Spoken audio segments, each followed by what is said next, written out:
Tonight, a family tries to piece together their son's final moments. A mother is traumatized and disturbed. Tumemsomesha kwa shida. Her son Suleiman Mbogo was killed in cold blood. Kwa amekatwa panga 6, tuseme aliuawa kinyama sana. Suleiman was attacked and brutally murdered within a church compound in Thika, Kiambu County.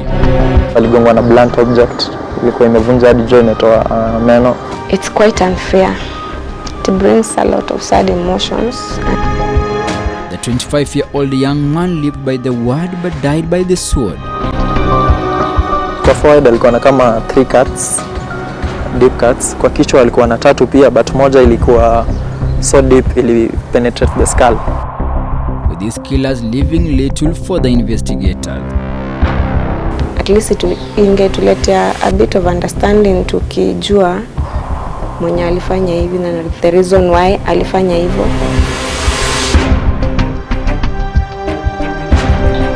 5 months down the line, Suleiman has since been buried, but his family knows no peace. Mahali ambapo angefika tusaidie, hapo ndipo maisha yake yalipoondolewa. Nalia sana kifo cha huyu mtoto.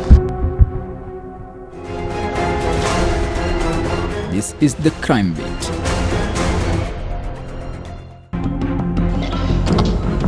Suleiman Mbogo was the son to Leah Mbogo and Isaac Mbogo.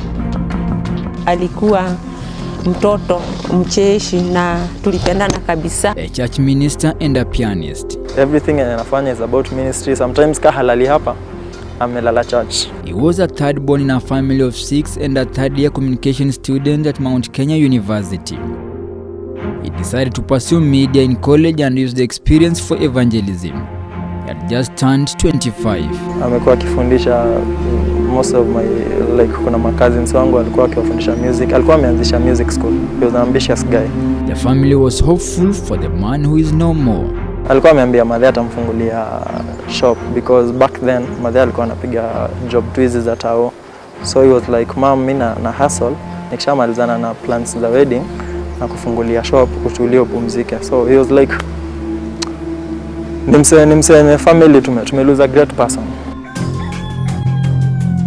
It was on a Sunday just after the church service when the mother received a call while in Lodwar.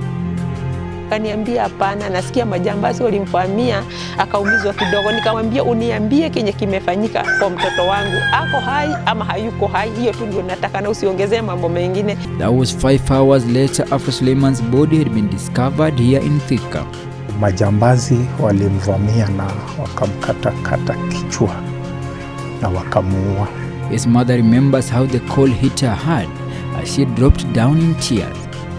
Kwanza mimi nilikuwa nasukuma wheelbarrow katika eneo hili la Turukana nikilima mashamba kwa jua, tukaweza kulipa hiyo fees yake 78,000 per semester. The sad news came the morning of February 7th this year. Wako tu watu wawili kwa compound, yeye na watchman. Kwa hivyo haingetendeka jambo kama watchman hajui. 5 months later, she knows no one to ask who killed Suleiman. Nauliza tu serikali kwa sababu ina macho ambayo inaweza kuona, watu waweze kutusaidia tukaweze kujua kiini cha kifo cha huyu mtoto wetu.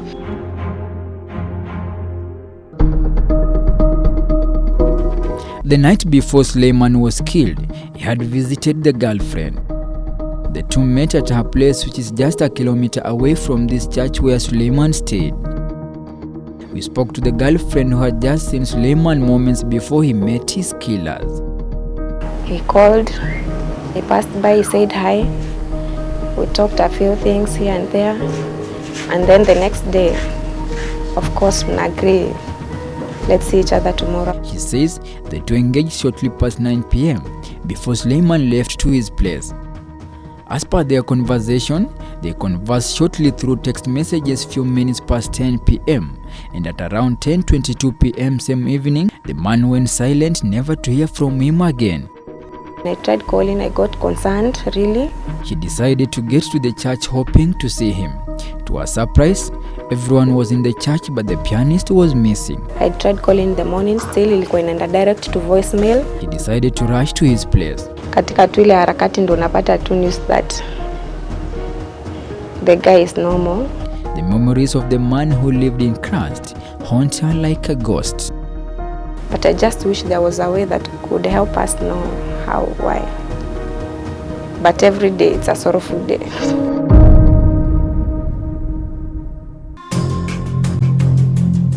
Persons who arrived at the scene before the body was taken away said the scene was extremely violent. Kaona ile struggle ilikuwa kwa ukuta, ungeangalia ungeona ni kama alikuwa anasukumwa hivi kwa ukuta, alikuwa na hizo mark za mikono na ilikuwa imejaa damu. The family believes someone who knew Suleiman knocked on the door, and when he opened it, he was immediately attacked and cut with a sharp object. Na alifungwa mlango to a person mwenye anamjua. Those who examined the scene said there was no signs of forced entry. Walikuja from nyuma, walitoboa from the other side. They drilled through the wall, so hizi blocks za hapa zote. Walikatoa hizi blocks zote. This is Suleiman's brother. We revisit the scene with him to reconstruct what might have transpired.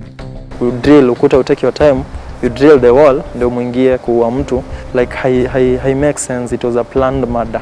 He narrates to us what to them feels like a shoddy investigation or a cover-up. He says police did not consider key things as evidence to be part of their investigation.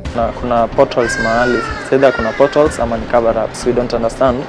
Because firstly, hii place iko manned 24 hours. Could that be the reason as to why the family feels there's less of a chance to know who killed Suleiman?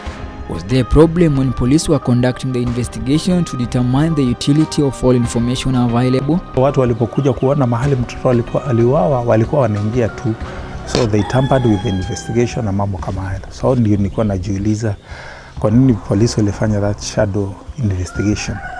Yani ni kama si mtu. Unajua hii ni mada, na kwa mada inakuwa very sensitive. Suleiman had rented a one-bedroom house within this compound in Thika. He was the only tenant, and on the other side, there was a church. The compound had a security wall and a 24-hour security guard.